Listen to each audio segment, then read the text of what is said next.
Shelley Ungar is Associate Professor of Sociology at the University of Toronto. He has researched real-world events that have produced social scares, including nuclear arms race, emerging diseases, Ebola, but actually Ebola, talking about the first epidemics of Ebola and not just the most recent one, global climate change, and bird flu. Besides his continued interest in the nuclear threat and climate change, his current work also focuses on an examination of knowledge and ignorance and seeks to identify how popular culture and new media affect cultural literacy. As part of his study of the cultural production of ignorance, he has examined instances of the silencing of science, a really very interesting topic for our day. In the last few years, he has published papers on ignorance as a social problem, global governance of bird flu, total war, faculty moral panics over students. Mohan Dutta is the Provost Chair, Professor, and Head of the Department of Communication and New Media at the National University of Singapore. He teaches and conducts research in international health organizations, critical cultural theory, poverty in healthcare, health activism in globalization, politics, indigenous cosmologies of health, subaltern studies and dialogue, and public policy and participatory social change. He is best known for really having intervened into the field of health communication in generating the culture-centered critical approach to health communication. He's published over 170 journal articles and book chapters and was recently noted as the most published article in the journal Health Communication. Books include Communicating Health and Communicating Social Change. And I should say that both of these individuals are folks who I've read widely and really helped us in terms of being able to shape our approaches to this book and other works that I've done. So it's a great pleasure to be able to sit up here with them and to introduce, I believe, first. My paper is so different than what you've heard thus far, so I'm not even sure. Maybe they got me in the wrong conference. I mean, I just took a turn. In a book I'm reading, actually, just to throw the idea of the turn, it's a general is handing out Purple Hearts to injured soldiers, and he makes a wrong turn and starts handing them out in the VD ward. So, I mean, if you have to get a heart for something, that seems to be the right thing. Okay, so I'm going to look at crowd resistance to health claims. So it's online. Online's been referred to a few times. So I'm going to, see where that takes us. And I'm going to start with, can you hear me without, or you need the mic? Oh, okay, you need the mic. Okay, I'm going to start with the idea of alternate voices or communication streams on the online world. It's some form of radical democratization, but it may have some rather problematic consequences. So we're going from people being an audience, which is, that top-down approach, biomedical authority, much more to participants, whether they walk into their doctor's office with 50 pages printed out on the disease they believe they have, to here responding to papers and ideas that are presented on the internet.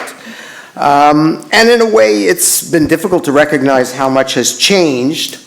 I missed some of this. I never thought Twitter was that important. I figured with the few characters it has, it couldn't matter. I think it affected your election. I don't know. I come from Canada, so I'm not going to say much about your election or anything. Okay, now here's the ideal, perhaps. It has been met in a few cases, but the idea of having online citizen scientists. Scientists don't just have to be, professional scientists. Several things have changed. Scientific publications are now broadly available. You can often order them or buy them for $25 online from almost any journal. And many of them are open source, whatever. Think of it 25 years ago. If you wanted to look at a scientific publication, where would you find it if you weren't an academic? Only university libraries, and most people didn't even have cards that would allow them to take things out. And of course, online forums for crowd review are increasingly available, obviously for comments You can go to newspapers, whatever, and make them, but even for papers. And the idea now, and I don't know if it's ever going to come about, is to pin tails on papers so that people will comment on it and the comments will follow each other. And if there's another paper, let's say it's done a few years later and replicates it, it can be referenced as part of the tale, or if it fails to replicate. So, I mean, you can build up a history to the paper that you could never build up before. So, I mean, the best scenario can be quite good. It's the ideas of having extended review, not just the review process that's hidden, among 2 or 3 reviewers that agree to publish the paper or not. The best case scenario is amphibian counts. Frogs are dying all over the world. The numbers are decreasing. They're considered sort of like the modern canaries because they live in both water and land. They have very thin skin too. And all sorts of citizens have collaborated with scientists to help do counts of frogs, study what they look like, etc. So they can actually add data to science. Other things that this is done with includes astronomy. There are actually comets named after people that no one's ever heard of before, but they were the first to find the comet and stuff. Bird sightings is another area. Okay, unfortunately, the online world often serves as a rantosphere. That's a term I borrowed from somebody in Germany. I don't remember his name. I have it in my notes somewhere, but okay, but it's, rants. There's lack of or very limited regulation online. Some forums do regulate themselves, but the vast majority of stuff's unregulated. What you're most likely to run into is, say, because of the nature of this topic, no comments are allowed or something. They close it down. And of course, there's diverse and fragmented streams out there where they frequently link and repost, because you can, continually repost. I think the best metaphor for what the online world is like now is something like the Wild West. It's that crazy a thing. And of course, with the comments on it, the strings can develop so quickly. I always tell my students in an intro class, like with 500, think if you wanted to write your MP 20 years ago, you had to find out his or her name, their address, type a letter, mail it, whatever. Now in 30 seconds, you can tell them to go fuck off, or whatever else you want to say. I mean, at the point I'm saying that is not that I want to swear so much, is that's what the online world promotes, because you're angry, they voted for something, and you just say, what did you do? You're incompetent, what have you. Okay, so we're living with a rantosphere. Now, this is warping the boundaries of discourse to some extent. Not all the time. There is actually some good discourse, as I tried to suggest. There actually have been people aiding scientists and others. Okay, but ad hoc social media is now challenged mainstream claim. People can challenge. A lot of it is, I don't know what term to use, swarming, simply because it's so quick and there can be so many. And you can go from nothing to hundreds of posts in a couple of hours. The thing that'll get it most is, let's say, Apple introduces a new phone that has a clear error. There'll be thousands of posts in minutes, because everybody expects their iPhones to work perfectly. So you get demonizing content, because again, it's supposedly anonymous and you don't have to worry about it. Now, some of the other consequences, which I'm going to look at more, is silencing. Some of this stuff can serve to silence people because it comes on, you don't want to be attacked like this. And remember, the online world is also linked to bullying, attacks on companies. I mean, there's all sorts of things it's linked to. So silencing, and I'm going to try and show some examples with the real world impacts. It's not just online, these things spill over. And one of the main things from some of the things I've looked at is it may occur first online because it's so quick, but if it's big enough online, it spills over into the mainstream or the legacy media.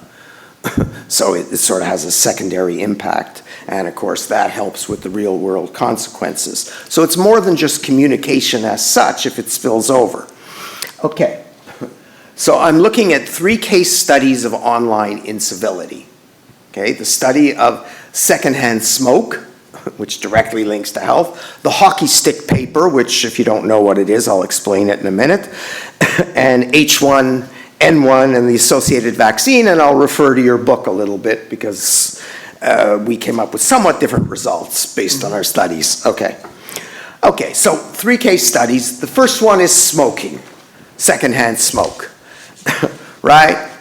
Somebody told me, and I think it's almost true, that the only thing worse than being a smoker now and blowing secondhand smoke on someone is being a pedophile. So, it's just one step above being a pedophile. So it's really not, might clarify that. So there's policing of health to some extent online by different groups. This is one particular example of policing that I ran into by chance when I was in Germany. And in some senses, it also refers to medical news that doesn't make it. It's one thing to talk all about, what's in the news, but some of the news just doesn't make it. It gets censored or ignored, and that's, part of the issue. One of the things I've always studied is moral panics, and one of the questions about moral panics is not just the ones that succeed, but ones that fail when they seem to have the conditions necessary for success. How do you differentiate the ones that succeed from the ones that fail? This may not fit your current mindset, but one of the examples I looked at was a comparison. I used the military-industrial complex, looking at Sputnik, which created a huge panic, and the bomber gap. After Sputnik, Kennedy and his administration pushed the bomber gap. It totally failed. Nobody was interested. But Sputnik created a huge panic. So you have to look at success and failure in terms of news making it. Okay, the first study, this is just the study by these 2 guys, Enstrom and Kabat. Enstrom worked in California here at UCLA. It's this particular study, and we won't go to it in any detail and stuff, but it was published in the British Medical Journal, which is considered one of the better medical journals in the world. And it had the following headline, as if the journal was looking for trouble. And that became the thing. Passive smoking may not kill. So here they are. We'll see what the study's about very, very quickly. Okay, it's the following. It's a prospective study, covers 39 years. It's the first cancer study. They're using the data from the first cancer study. So they didn't make the study or whatever. And they looked at Californians who had never smoked. And they looked at the rate of smoking among their spouses. Okay, so they were using that. It's not a perfect study, but it does have a certain logic to it. Now, the main criticism of it, I'll give you in a minute. So do you understand what they did? They just used the data that's there. They looked at all these people whose spouses had never smoked, and they saw what happened to the other spouse who was with them. Okay.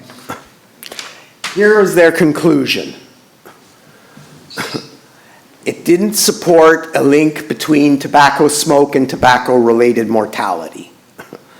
And they didn't rule out a small effect. And then they said there may be a small effect for lung cancer. Even if there is an effect of secondhand smoke, it's what's called small effect. It's really tiny. This is not firsthand smoke. No one's talking about smoking, and no one's trying to defend secondhand smoke or people smoking in a room. The main criticism of the study was, by people who actually could criticize it, that when the study was done, everyone smoked. Like smoke, or not everyone smoked, smoke was everywhere. Airplanes, theaters, whatever. So the idea is that everyone was exposed to secondhand smoke. They controlled as best they could for that, but they obviously couldn't control completely for the thing. Okay, so this is their study, and here's something hitting the fan. I've already sworn once. I think I'm only allowed one swear word. I'm not sure. When I discovered the study, a friend of mine actually did, we analyzed the rapid responses on the BMG Meds website, they had a rapid response. It was unedited. So you could literally say anything you wanted. Since then, they've come to edit it a little. What we found was absolutely demagogic attacks at silencing or suppressing the study. The study shouldn't have been published. It was full of crap, etc., etc.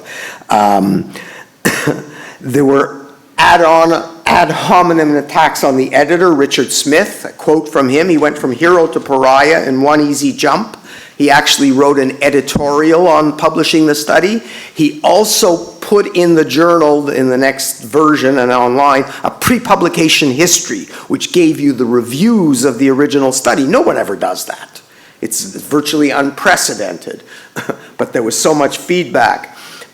One of the things to note is the silencing skirmishes to attack the study started before it was in print. So there was a pre-publication notice. We're publishing a study on secondhand smoke saying it doesn't have that big an impact.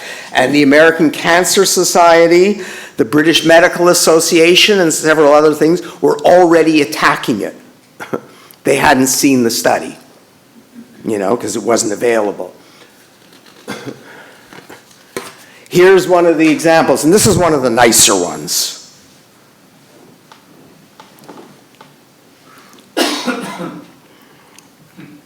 All right, because some of them are much worse. There are calls for the editor, not to, I don't remember if he's to be killed or not, so I don't want to say that, but just about. I mean, the editor should be strung up, more or less, and stuff. Here were the rapid responses. Sorry, I'm just not used to using this. I wear a body mic. Okay, here are the rapid responses from those dates that we analyzed, counting them, and you had the full content and whatever. At least 77% were negative, at least. So, and of the rest, 23%, they were very few positive. They were, if anything, neutral. But 77% were negative. And most of the responses came not from professionals in the field, or there were people working in the field, mostly secondhand groups opposing secondhand smoke, people working in public health, whatever. We didn't always have the credentials, so we didn't have the credentials, we couldn't tell you who they were. But when you did have the credentials, they were mainly in public health or a little less. They weren't doctors, there were about 3% were researchers that we could identify, because a researcher is likely to put their credentials. Okay. Almost all, 97%, we counted this, focused on the consequences of the data, not on the research itself. Saying it's going to have negative effects on people smoking cigarettes, they're not worried whether the data was a problem. In fact, no one ever accused them of cheating. They kind of mentioned Enstrom had worked for cigarette companies before. Not worked for, but he got grants from cigarette companies. Epidemiologists get money wherever they can get it from. But, in all his research, no one's ever accused him of cheating. And here's the kind of the fear of the misuse of the study. It's already been widely cited by the lay press as being used by the tobacco industry. In fact, it's totally wrong. None of that happened. It'll be pumped out. This is, from an online thing. They're just worried that, now everyone's going to start smoking because secondhand smoke doesn't cause cancer, and doesn't stink, etc., etc., etc. We did a search of international media using Google for the study name, the authors, a whole bunch of things, and we did it in 3 languages. English and French, my languages, and Dennis did English and German, his language, which covers, pretty good. We couldn't do Chinese language, Mandarin or whatever, without finding someone. And there was barely a blip of coverage. For the whole world, you can't believe how many newspapers there are and journals and stuff that come up. there were about 60 articles that covered it. And then you'll see what was in the article. And they were in the minor papers, things like Gwinnett Daily Post in Georgia. It's my nightly reading to go to sleep. You know, it wasn't even like, it wasn't the New York Times or, the papers of record, LA Times, whatever, wasn't there. Here's an email sent to me from following this up. Mason, he's the guy, he's from Forces. It's they wouldn't call themselves pro-smoking groups, but smokers' rights. They're trying to push smokers' rights. So it's an email sent to me. The coverage isn't balanced. Virtually every article is like this. And here it says, even before the study's being condemned, it's a pretty crappy piece of research. They haven't even seen the study yet. They're just out of, this is online stuff. 4 articles of all the articles and all the journals defended it. One's the National Post in Toronto. It'll defend anything on the wrong side. They're already into Holocaust denial. The National Post is, it's Toronto's shame. Even the Sun with its Sunshine Girl is a better paper. Misuse of the study. Tobacco companies didn't trumpet it at all. We could only find, because we went to their websites for several months after, only British American Tobacco had it on the website, just cited it and said, we need sensible workplace policies for smoke. That's all it said. Smokers' rights groups, of course, pushed it, and the American Cancer Society condemned it many times, and we used Google searches again, and we got thousands of quotations to the American Cancer Society. So it was being, the negative stuff for the study. I'm not saying this should be positive. Quickly, further events. I was invited by several groups that defend smokers to come and speak to them.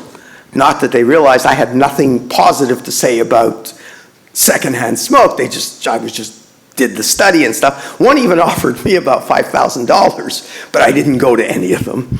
Second thing, Seattle Epidemiological Conference. Enstrom and Kabat went there. I got invited as well, so we went there. Their session was in the last day of the conference. It was boycotted by even all the scientists. Nobody showed up. The press and 2 people from cigarette companies. That was it. Nobody showed up. And remember, nobody's come up with a clear attack on the research. There are problems, but every research has some problems. And there were prior efforts to stop them actually speaking at the conference. And then Enstrom, he starts this integrity, and he's let go at the Public School of Health at UCLA. I don't know where that is or whatever. He was there 34 years, and they let him go, saying that he was, his research didn't fit with theirs. That's after 34 years, after their research interests. Who knows? Okay, quickly. Climate change, gagging, and suppression. Okay, this is American stuff, of course, because the main skeptics are American. This is probably the most famous graph in climate science. It's Michael Mann's, this is the particular version, it's Michael Mann's hockey stick graph. You can see you can see going at the end, the blade of the hockey stick as it's going up. So the idea is it's showing this rapid rise, and it's supposed to be linked to increase in insect-borne diseases, water-borne diseases, a whole bunch of things. So climate is increasing quite dramatically at the end of the 20th century, moving into the 21st. It is debated, of course. Here are several reconstructions, just to show. They're done by independent scientists, including Hans von Storch in Germany, who I know very well and would trust completely. He's not on anybody's buy or paper. And they're all showing a fairly, there are variations, but they're showing a similar thing. Okay. Mann is the black dotted. This is Mann's reconstruction. He doesn't go back all the way in history. But they're all done. And I know some of the people who did some of these. I've spent almost every summer in Germany at Climate Science Institute as a sociologist. Okay. This is the skeptics version. So you'll note the medieval warm period, which is supposedly way warmer than today. As far as we know, it's not. I mean, the climate scientists say it's not. And then this whole model. So their notion is the climate hasn't gotten warmer. It used to be warmer than it is now and stuff. This paper was published by Soon and Ballunius. It was in a non-refereed journal, and then when they tried to publish it in a refereed journal, the editor agreed and all the associate editors quit the journal because they said this was the second paper he was publishing from skeptics that just they didn't believe in, whatever. But the point of this, a number of things. Then this paper here, in Energy Environment, it's also non-refereed. It looks like a regular journal, but it has no editorial board or whatever, by these two guys. They're Canadian, and they claim the hockey stick was the following errors: collation, unjustified, obsolete data. The point of this is I can't read and really understand the original paper. I get a sense of it, but I can't, it's climate models. It's magic. And these guys who did this aren't climate scientists. So nobody knows, one of them's got some math background, but they're not really, and of course the others were done. Now, online you get this pinball effect. Michael Mann becomes almost the most hated scientist, I would say, in world history. And we know this because you just put his name in that period, or you put in, the most discredited study, and you come up with thousands of hits. So he is attacked vigorously, by whoever these people are. We don't know who they are. And moreover, as it happens, they keep repeating, republishing or reposting the same criticisms from the original paper, but their attacks on Mann personally become even more virulent, to the point where, again, he should be terminated or whatever. Real-world consequences. Using this, and in fact, they cited James Inhofe, I'm not sure how you pronounce it, Inhofe? He's your guy. He was the head of the Senate Environment Public Committee. He held public hearings on Mann's work, and he used their paper and the internet stuff. The National Academy of Science was promoted or pushed to investigate Mann because of all this pressure. They found nothing. They vindicated him, although the skeptics said that they showed he cheated. How the two are possible, alternative facts, I guess. Joe Barton, chair of the House Energy Committee, made all these vexatious demands. He wanted all Mann's original data, everything else. It ended up going to court, Mann wanting court. The other thing was ClimateGate. I don't know if you don't know ClimateGate. A bunch of emails were stolen in England that dealt with climate science, and one of them referred to word just Mann's trick. And that was taken as evidence, absolute evidence, that his data was faked. And it was just a trick for how to analyze the data. It had nothing to do with, they weren't going to write about it and whatever. Plus, I've shown you the other reconstructions. If he was faking it, not all these other people, did it as well. And he has subsequently had 2 investigations at Penn State, his own employer, because of all this. All right. Quickly, the H1N1, I studied it in Toronto. And what happened there. Now, this is our host's paper, a quote from their paper. I hope I haven't made it, I left out a few words, but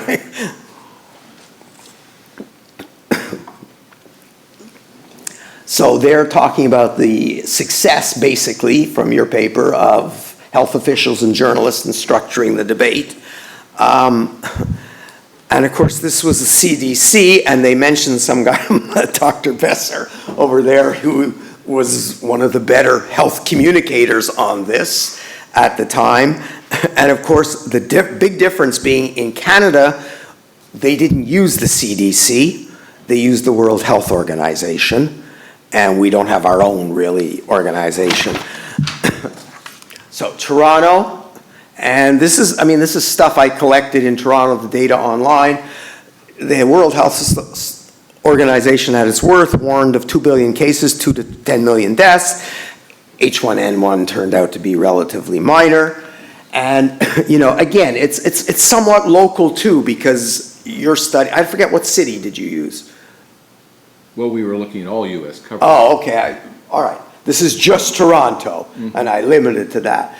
Toronto had a very special case because we were the only place outside Southeast Asia that had a SARS outbreak. Yep. And so people were really attentive because SARS, was a Toronto thing. And then, of course, bird flu was way overestimated in H1N1. So there was a lot of attention to this.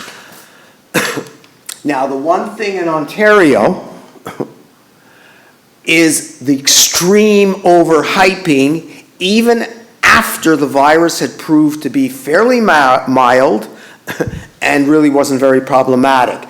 They kept, for the school year, there was massive overhyping of, this was going to be a real problem.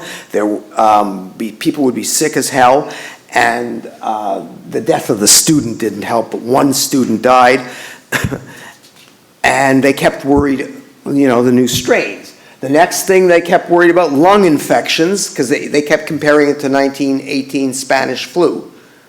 And people didn't know about it in advance, but as they learned about it, with up to 50 million deaths, whatever, and they completely talked about the fact that there would be a shortage of respirators in Toronto, because young people were getting sick.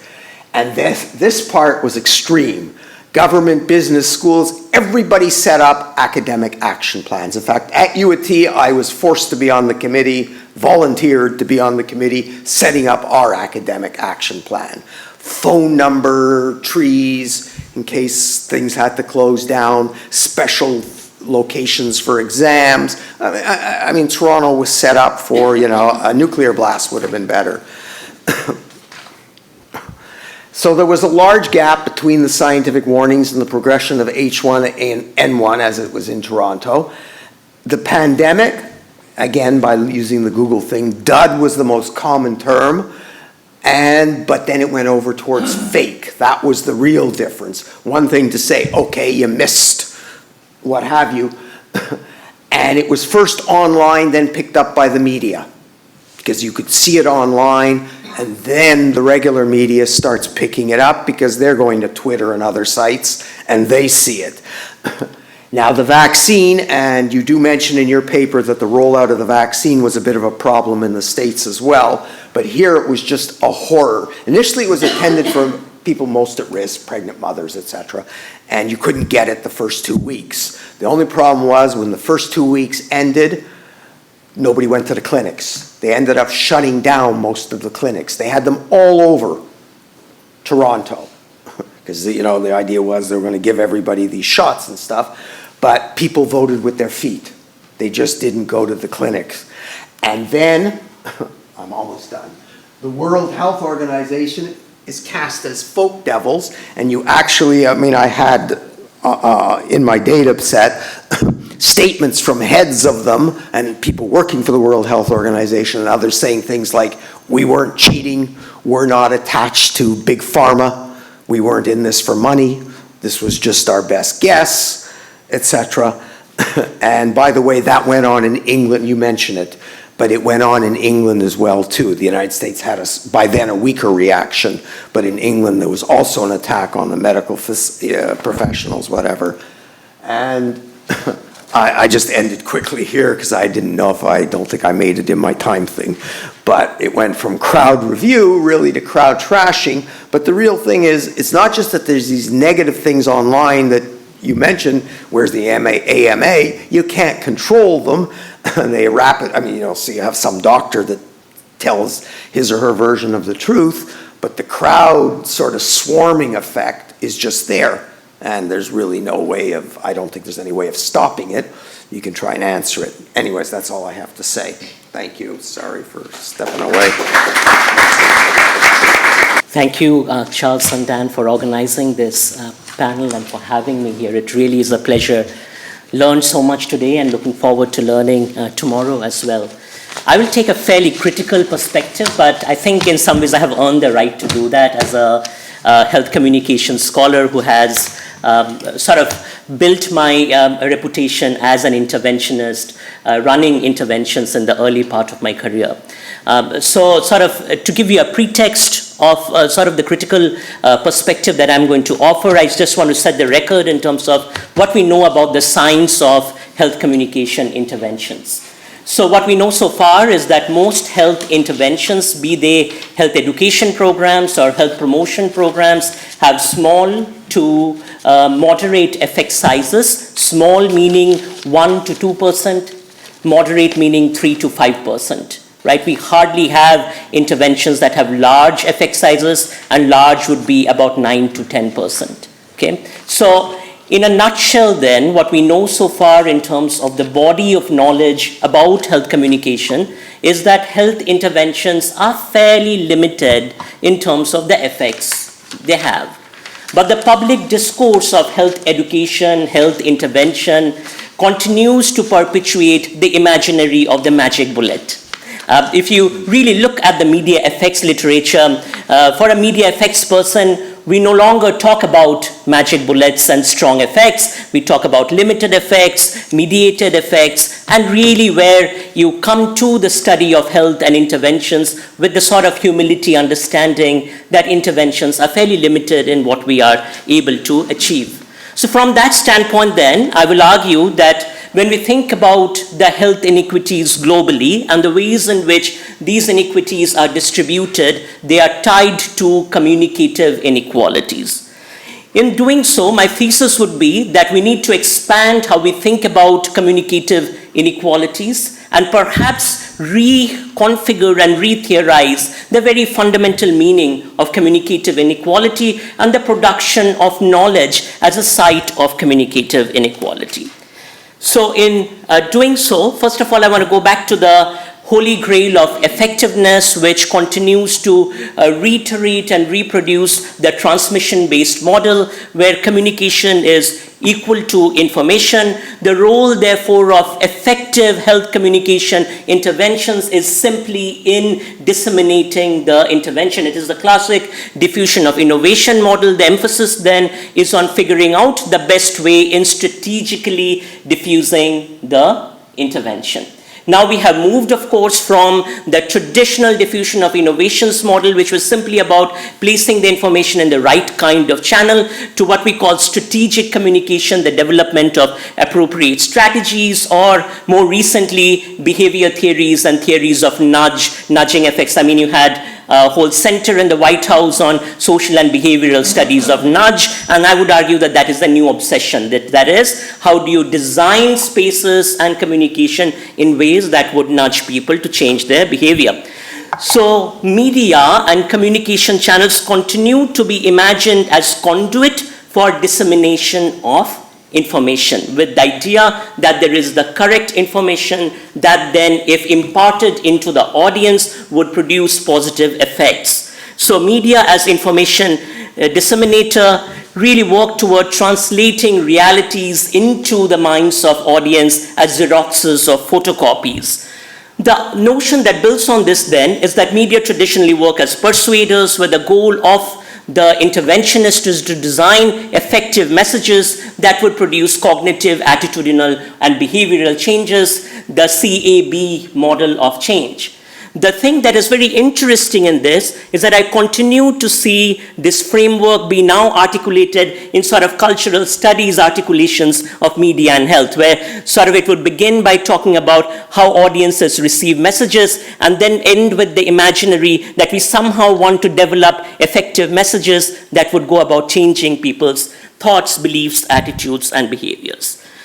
In this then lies, I would argue, the very notion of communicative inequalities, because the idea of communicative inequalities as imagined here is in terms of the inequalities in the distribution of communication channels. So you look at Vishwanath Kontos et al. Work, that looks at, for instance, ideas of digital divide, cyber infrastructure, ICTs, based on the argument that when you bring these communication technologies into communities, that would actually plug the communities in to the information or superhighways, and that would actually mitigate the health disparities. Once again, if you then look at the evidence base, right? What evidence do we have that when you bring ICTs into the community, they actually mitigate health disparities? The evidence base is fairly sparse.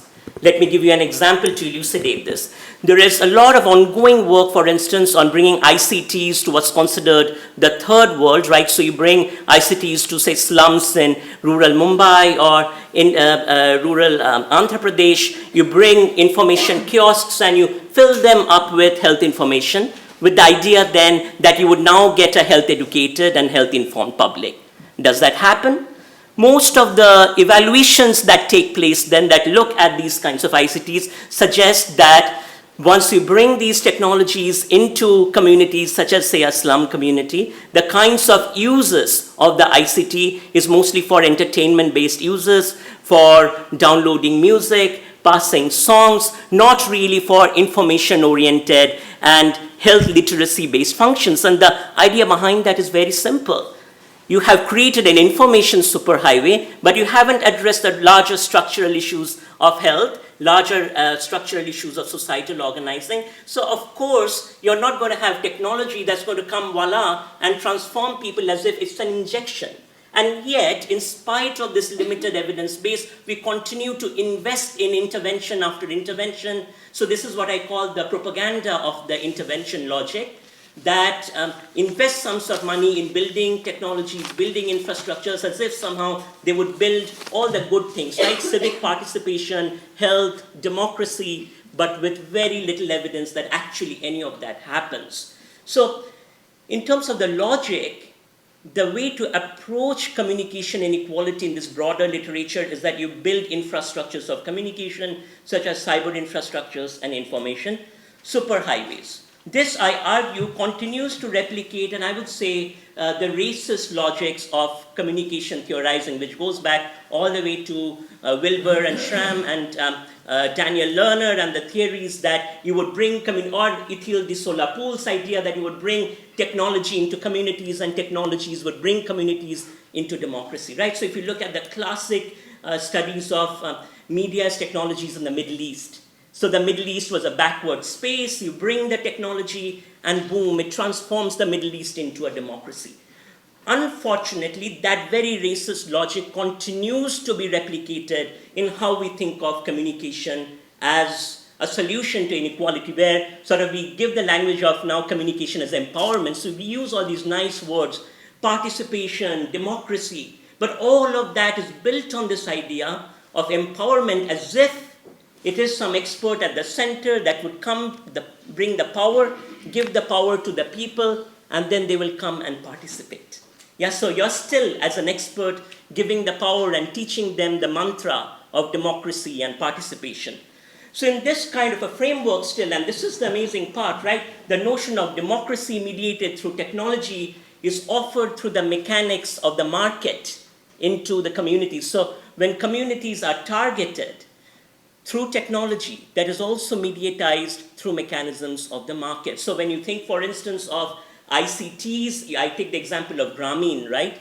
Grameen is an excellent example that uses sort of the local microcredit lending context in Bangladesh to use local communities to bring, say, cell phones and mobile phones into communities to disseminate health, right? But the story in Grameen that you do not see is the seduction of health and the appeal of health is also the channel through which telecom companies come in and leverage these communities as sources of profit making and as resources to be exploited in specific ways. Within that context, however, whether the ICT actually worked in delivering health education and in changing health behaviors and in improving actual health outcomes doesn't stay tested. So you would actually see, when you look at the literature, very few studies that are able to demonstrate substantive effects in terms of ICTs improving the outcomes within these communities.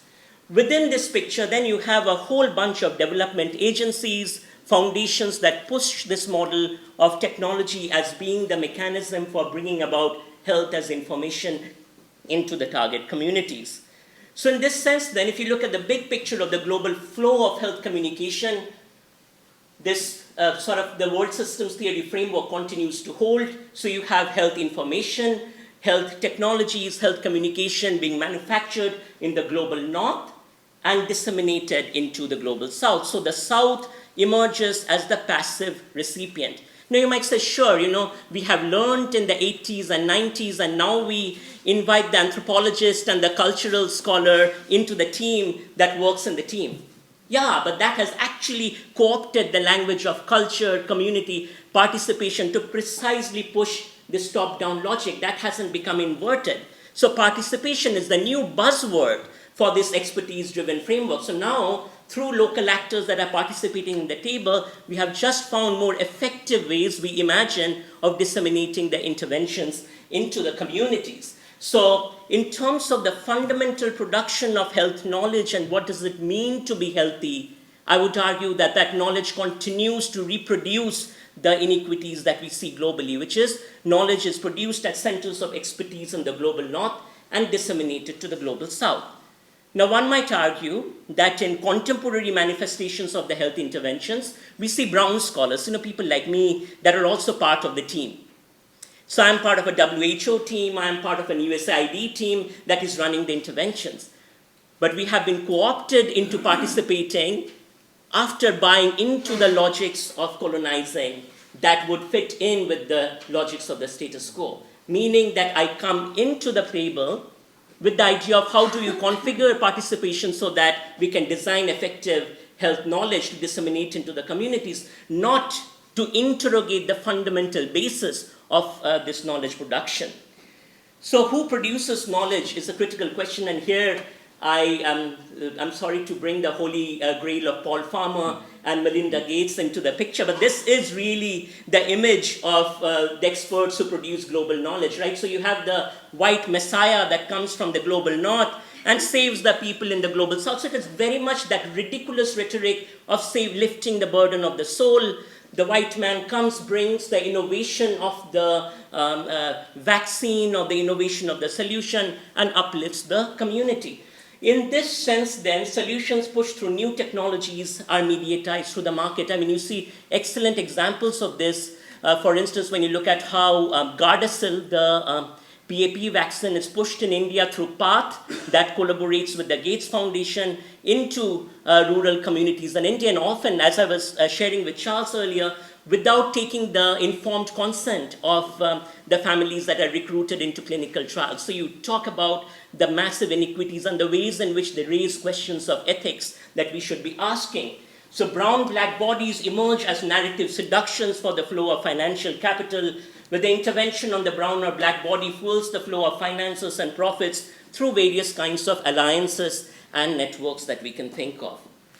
So in this sense, power in communication, in the communication of health, stays within the realm of experts. So I want to give a couple of excerpts from my fieldwork. So from this point to the rest of my talk, I will go through excerpts from my fieldwork. So I spend a lot of time interviewing campaign planners, implementers, designers, managers of health interventions. So this is on an HIV/AIDS project. You have two narratives, one with the community-based project partner who is an Indian on the team, and Alan, who is the country campaign manager, educated at Wharton with an MBA, who sits in at New York and then travels to New Delhi 2 times in a month and is the country coordinator of the project. So let's hear first Vineet, what he says about this intervention they're running with the tribals. He says, the tribals don't really have the knowledge, and they have these ancient practices, You look at their behaviors, for example,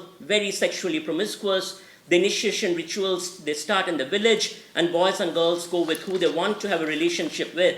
So with that kind of thing, you have to make change, but for that, you have to know how to educate the tribal.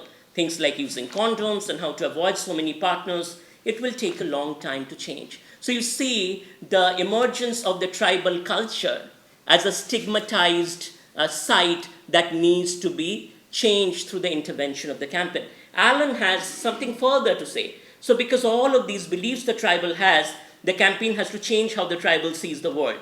But you just can't do it straight away. So he tells me, how many years he has been working on these interventions, and he recognizes that they are limited. Then he says, so you have to understand how the tribal understands the world, what is his worldview, work with the tribal community and make sure that community insiders are with you.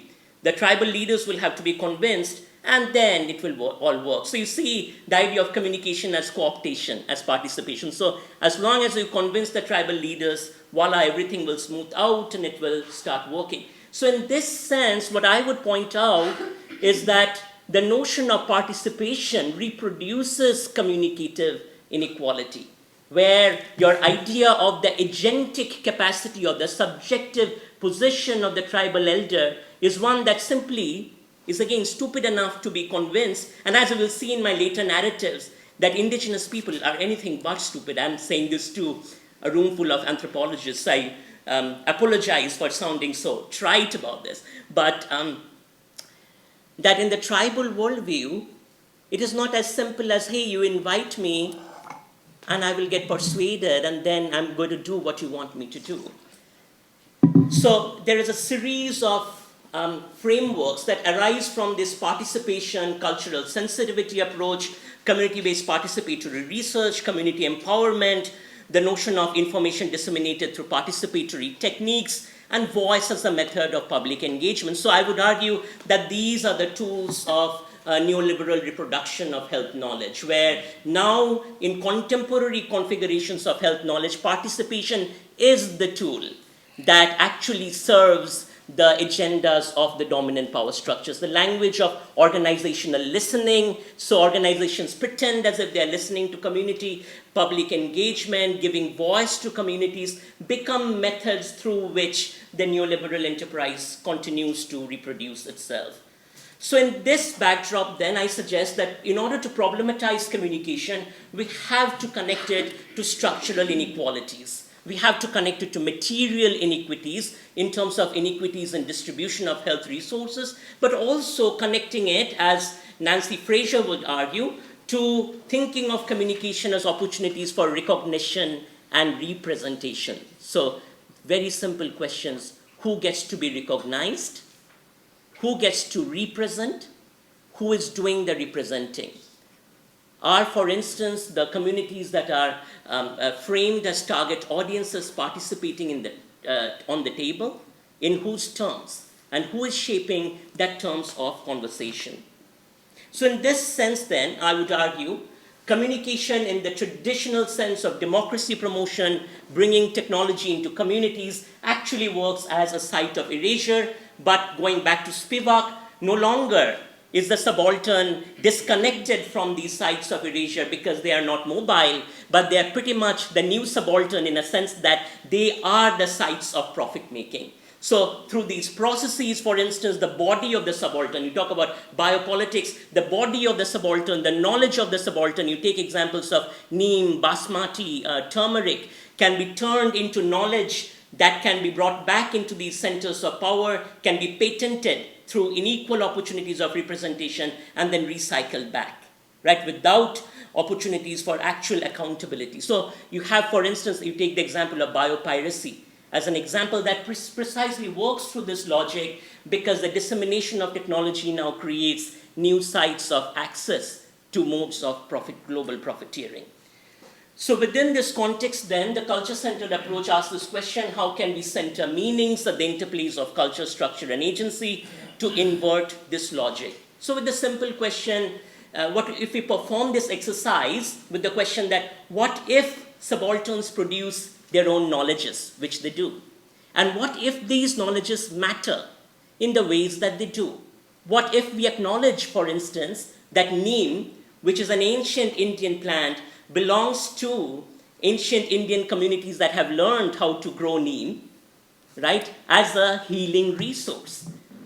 Engaging that would take us to a very different point of how we think about communicative inequalities, because that would mean that our work as scholars, activists, is to work with civil society groups, with legal groups, to figure out how to fight the biopiracy of neem. In the courts in New York, in the courts in Europe, where actually these claims are made, far removed from opportunities for communities to participate.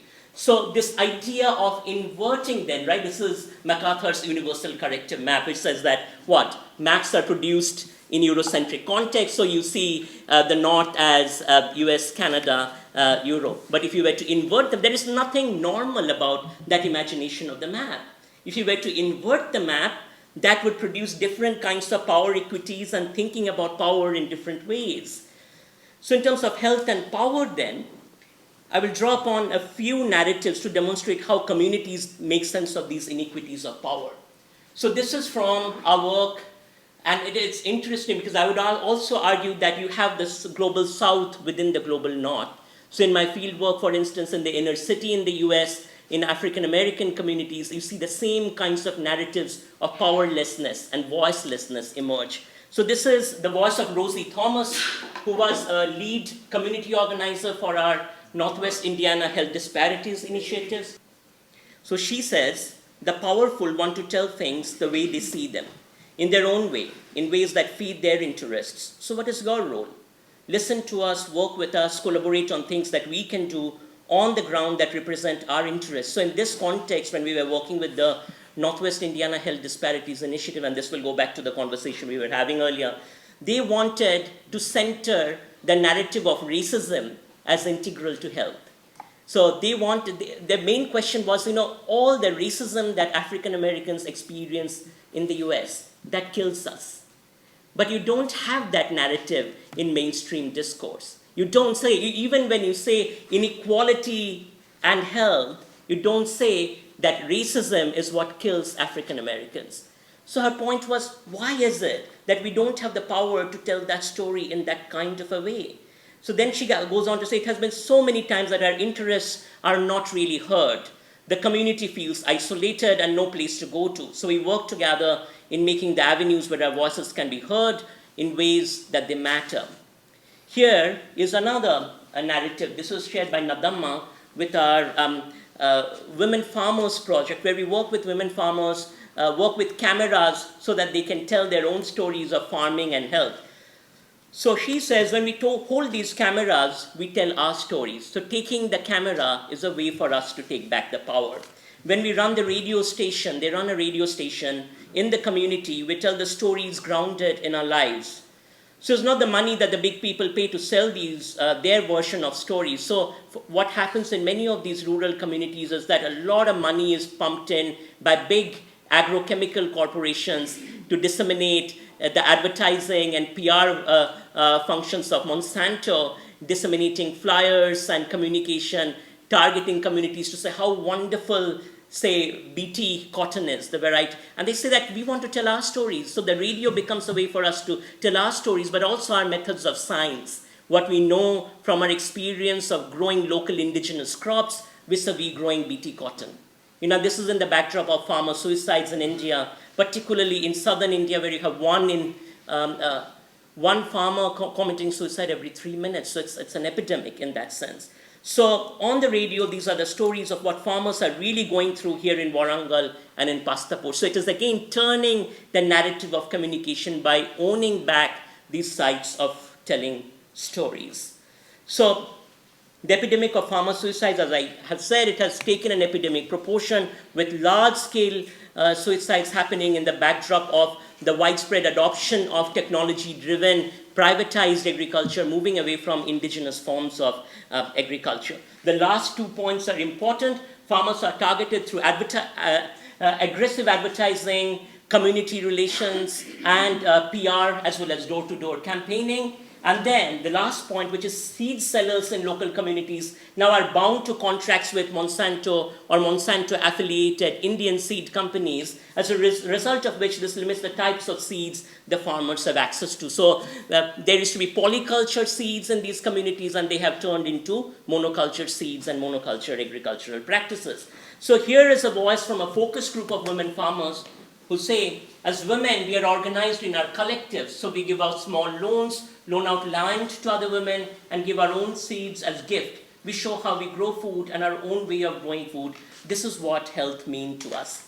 So you see, when I'm talking about inequality then, it is fundamentally about disrupting the notion of inequality as constituted by experts and health as considered by experts to thinking through what health means in these community settings. So having ownership of the local radio for these women is the site through which they can tell the story of health being agriculture and control of local agriculture.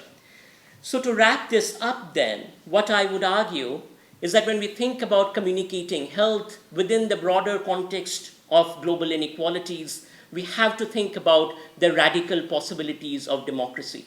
But because terms such as participation and democracy have been so configured within market logics, we have to imagine other possibilities for participation.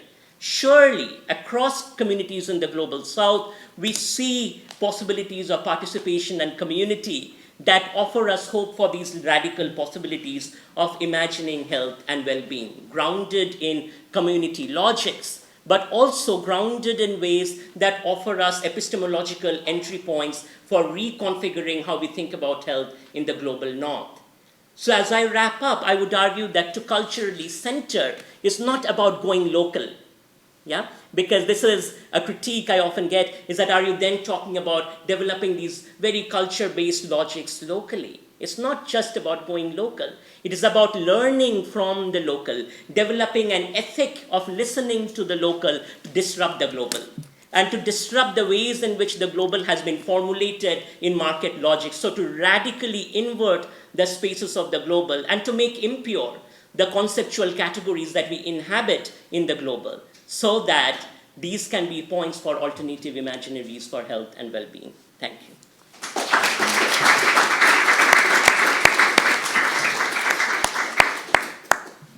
So we have time for questions.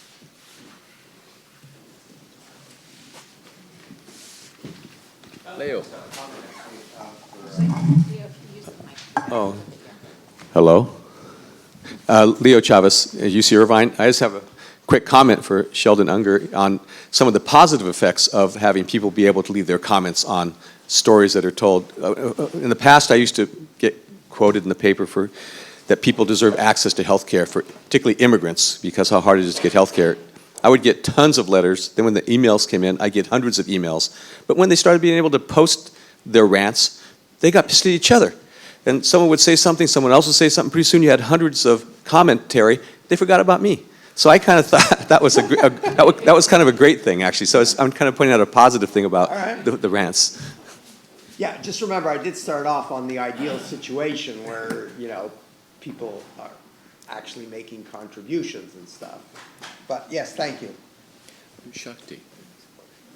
I think the next question is back there. Then. Hi, thank you so much. So this question is for Sheldon Ungar. I really enjoyed your paper, especially the question of why some moral panics fail and some succeed. My question is about the comparison of different genres of text that you employ as part of your argument. So, for example, the journal article and then the Grimmett Daily Bulletin and the Toronto National Post. Are the claims made in those, can they be subject to an evaluation of true versus false? In the sense of the genre structures the type of, you know, claim that it's making, or the kind of world within which it's saying something is true or false. The same way, you know, the way you couldn't subject something in a journal article to quite the same claim of truth as a newspaper report. It's likely that, say, the kind of knowledge we produce as anthropologists, we would see a newspaper report as saying something untrue in a way. And so I was just wondering about the way you subject that range of genres to that kind of test, I suppose. Okay, I'm not sure. I think I understand what you said.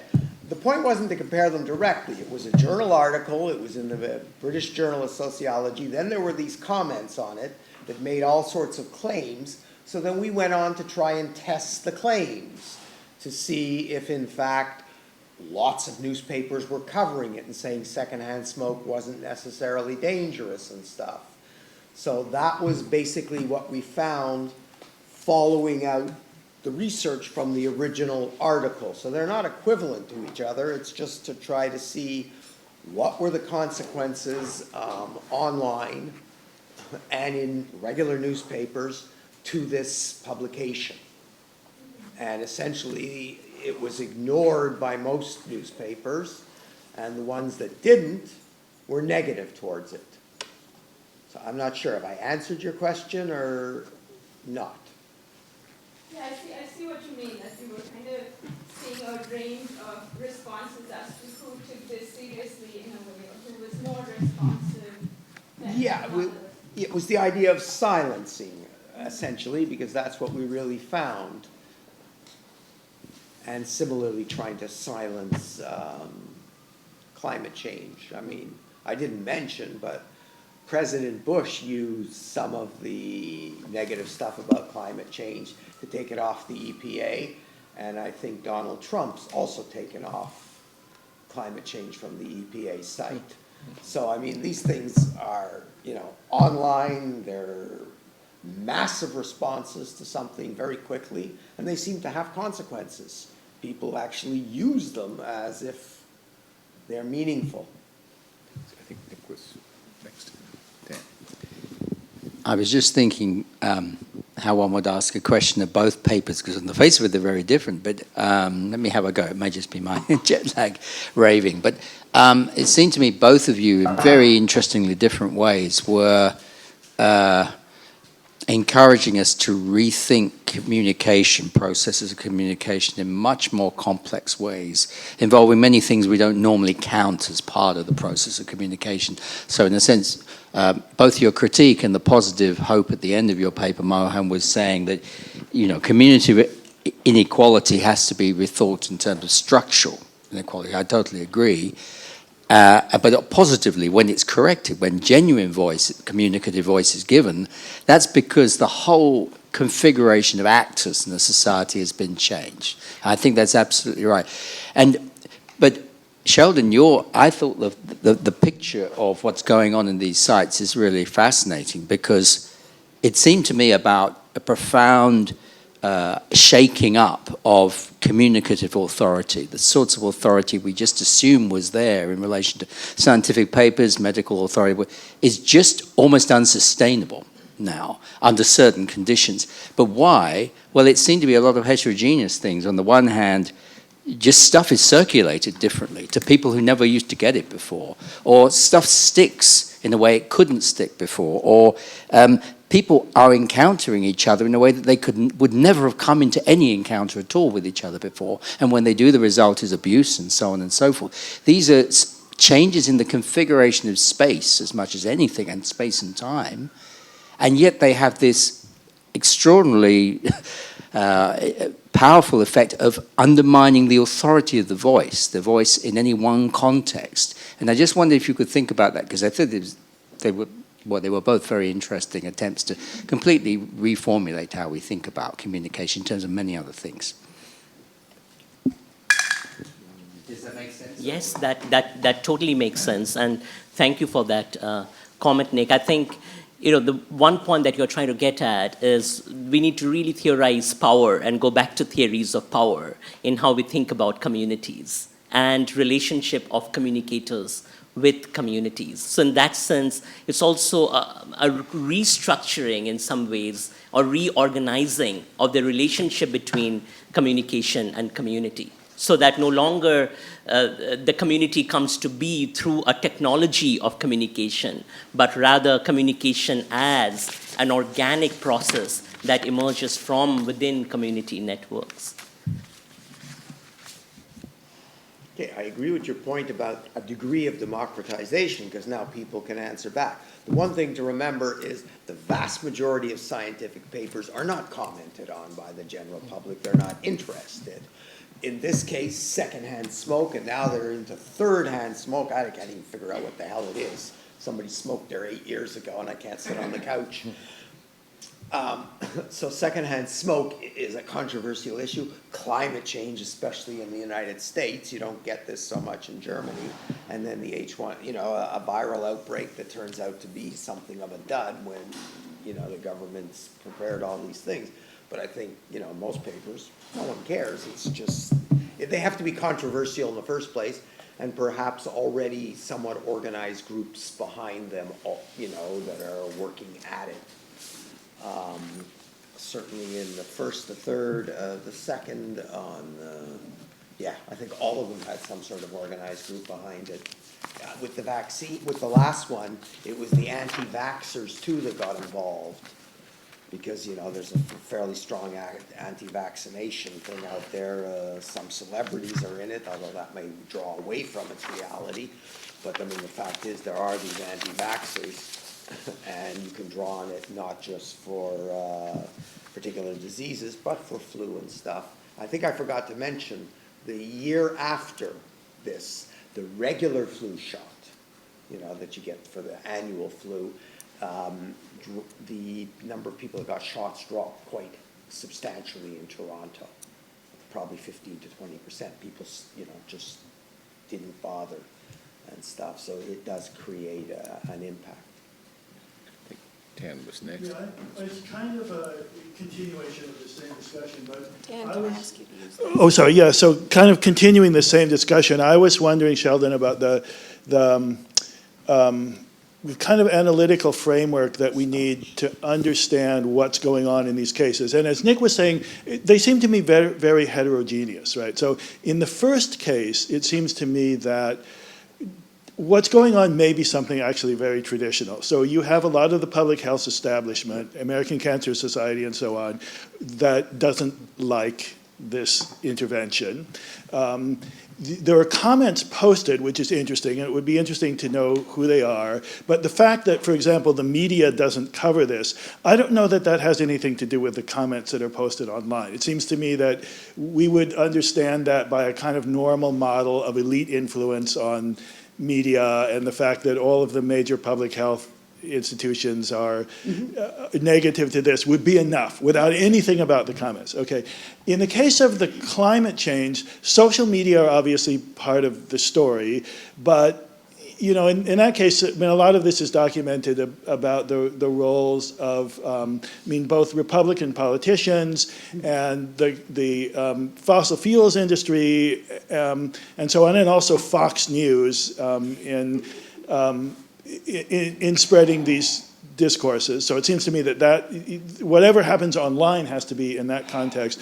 And then in the case of H1N1, that may be a case where there's more, where the kind of crowd resistance is more central to what's going on. But I think that I would want to know a little bit more about the context of exactly what were the media saying, what were the interventions of various kinds of, so-called opinion leaders and so on, and how did these interact with what was going on in the sort of crowd resistance. But they seem to me to be possibly quite heterogeneous and to involve very different sets of mechanisms. That was sort of done on purpose because it's really not coming from just one side. You could say that on climate change, it's the right-wing skeptics, or even you can use the word deniers and stuff.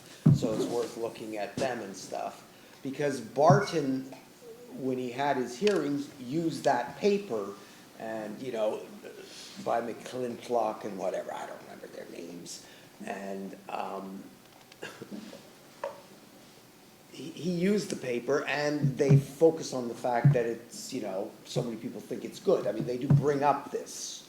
It becomes, to some extent, the online repeating of this thing where it gets reposted all over the place makes it seem as if it's important or real. Because remember, none of these people could read, and I'm not putting them down. I can't read the paper and understand it, and I've been working with climate scientists in Germany all the time, but I just look what they do is magic. It's, it's not in my realm of mental capacity. So all these comments, they seem to add up to some sort of, something not worthwhile, but something effective that can be drawn upon. Rosemary? I'm not sure if I answered you. Okay, Rosemary Beck from University of Leipzig. I want to dwell a little bit more on this communicative authority, which I find the two of you are speaking about from two different, actually speaking about the same thing, of the two sides of the same coin. Because we see that from the South, there are claims against communicative authority of public health, for example, messages and so on.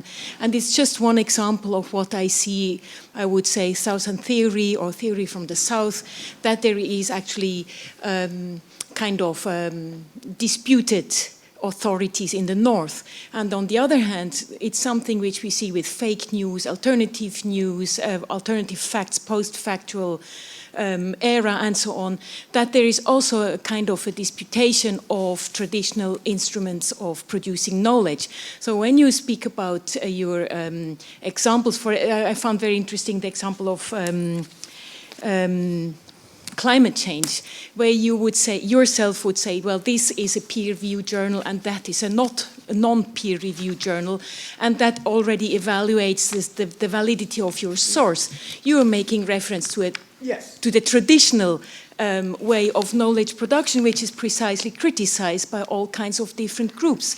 So we have this opening of disputation of elite or authoritative, communicative authority, right? But from two sides, and that is, we are precisely in this moment, and that is what it's not just in the US that we have a Trump who can do that, and it's not just in India where people are doing that, but it's a larger movement. I see that all over the world, actually. And that's our opening.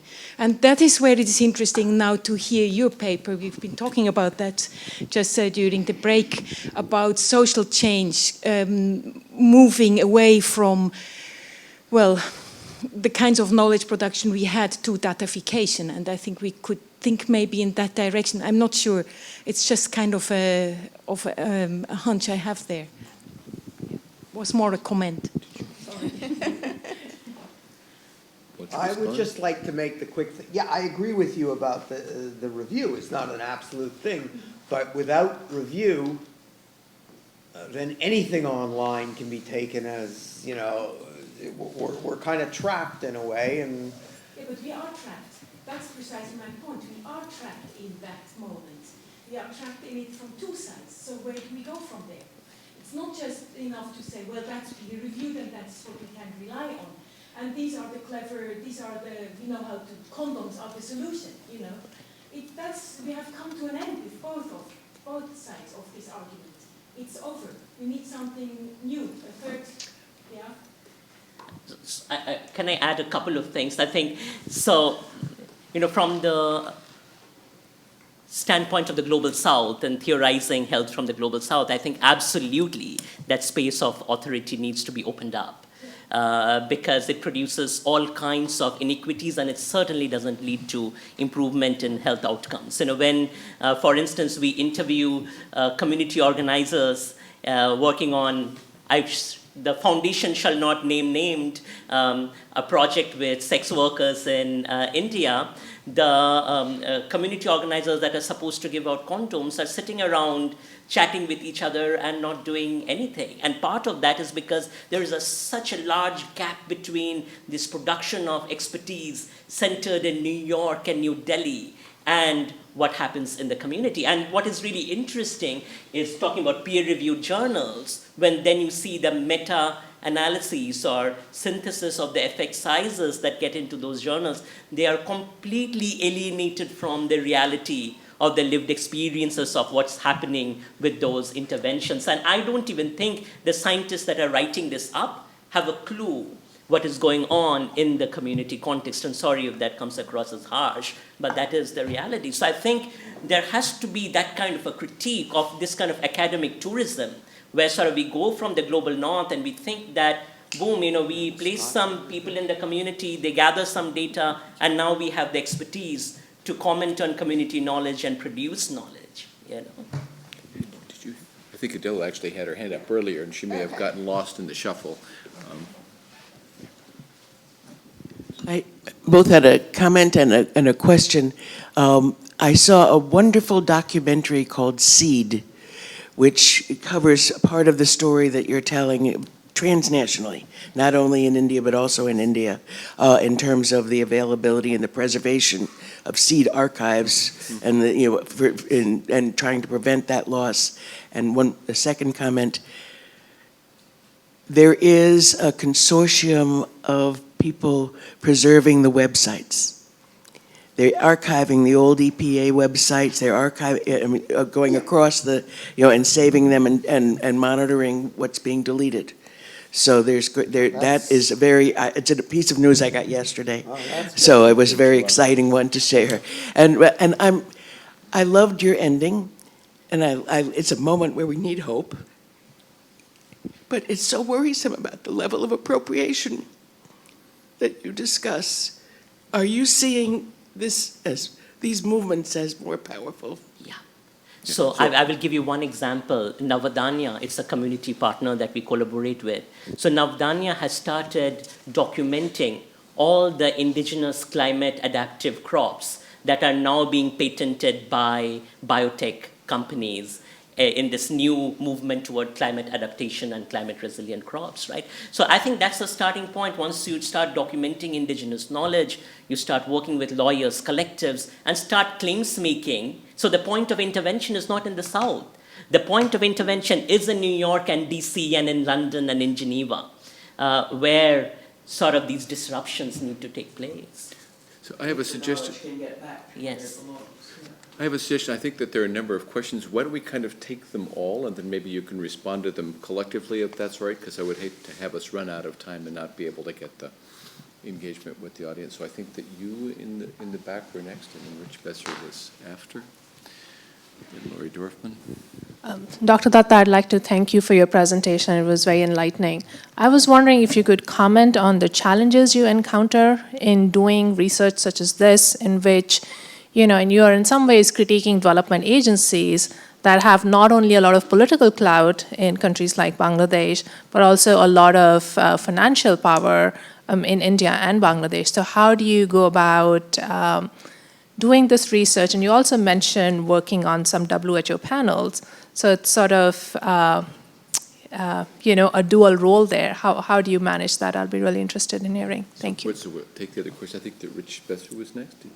Did you have? A comment, Shelley, about your examples and an observation. It strikes me that whether you're looking at the medical establishment or the general public, you're seeing a very similar reaction when the information that's coming forward doesn't agree with their pre-existing beliefs. So whether it's the general medical community and pre-existing belief that secondhand smoke is dangerous, you saw a reaction that was very broad, generalized, and highly critical. You see it as well when data comes forward around vaccine and autism or other things where there's very strongly held beliefs where it doesn't matter whether it's a peer-reviewed paper or a non-peer-reviewed paper. If it flies in the face of that, it's going to be challenged and not listened to. And then a comment, Mohan, about what you had said. The initial part of your talk where you talked about the failure of these top-down communication strategies, 1% to 3%. Would your critique have been the same if you'd found that it was 30% to 40%? So we have, I think, Lori Dorfman had also a question there, and then we might give them time to wrap it up. My question sort of links to that, and that Dr. Munir, it was a really powerful example of the same critique we have in the United States of what was for a long time called social marketing. And for our practice, our counter to that, we call media advocacy, which completely shifts the orientation from a consumer orientation to a participatory democracy orientation where the targets are exactly, as you say, very narrow, very specific, and very policy focused. And I wondered, I was just curious about the term, whether that has any purchase around the world or not. So now we'll turn it back to you, Jim. Okay, so I think great questions. I will go back to your question first. I think, Nidhi, that's an excellent question in terms of how you negotiate, first of all, being in these different spaces and particularly working through sites of power. So one of the first recognitions in this is that my body is a site through which this power works as an academic in a community context. So, we talk about ideas such as solidarity, but it means very little when my being, my upper caste, my upper class, means so much within the context in which I work, right? So that's one thing, which is sort of working with communities to try to read my power as an inversion, right? As a way to critically read what that embodies in terms of the kinds of benefits that come with that.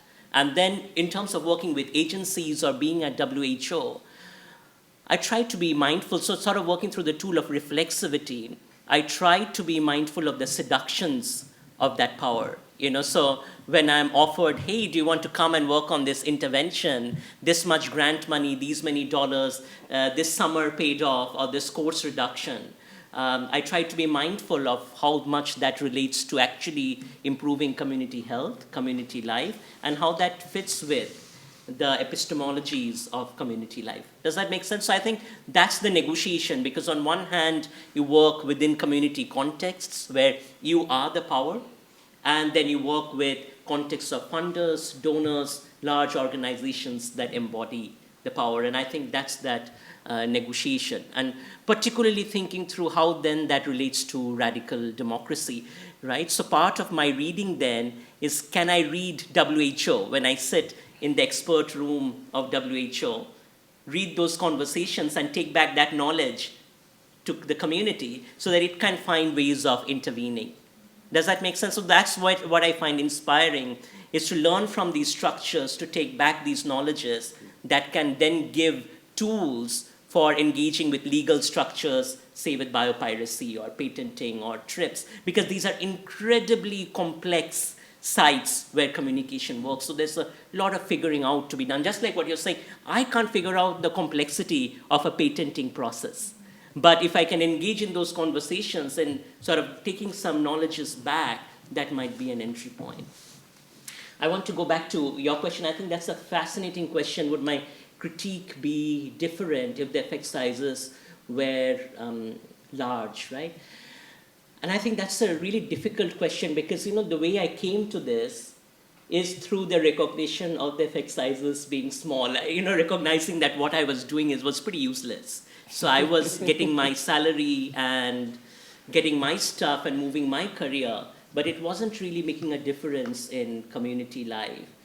So I think that's where perhaps that balance, that idea of dialogue would need to be found. First of all, say for instance, there's a project in Shonagachi in Kolkata where, it's a community of sex workers that have developed their own tools for condom promotion. Within that context, I think that's a great example, because you're taking the tools of biomedical knowledge and using it in a way that is productive. But in that process, you're also formulating sex workers' unions and forming clubs to fight police oppression, and really addressing the structure as you're engaging with the biomedical model. So I think that's where perhaps that gray space in between is perhaps where the hope is in terms of moving. But in that, maybe, there is also a space for these kinds of knowledges from the global south, say with neem or with millets as climate-resistant crops, that can flow the other way.